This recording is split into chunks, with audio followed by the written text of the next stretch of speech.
I am the Tofu Golem. Please enjoy the video.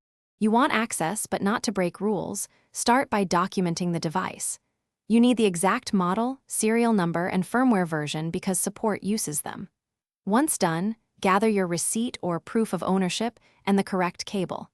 Make sure the battery is charged and the calculator is connected to a computer that can run vendor tools.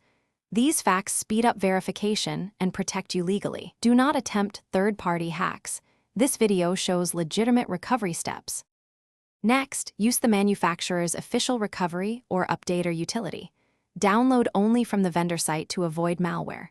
Install and open the tool, then follow prompts for firmware restore or factory reset. These routines often remove user locks while preserving warranty. If verification is required, provide the documented serial and purchase proof. Make sure the connection stays stable and do not interrupt a firmware flash. Once completed, confirm the calculator boots normally, and finally, reconfigure your device and restore any backups created through official channels. If the reset didn't remove a password or the device is unresponsive, stop and escalate. Contact manufacturer support, provide serial and proof of purchase, and request assisted recovery. If asked to ship the unit, follow packaging and shipping instructions. One troubleshooting tip: if a firmware flash fails, retry with a different USB port and cable, and try a known good computer. Persistent failures require professional service.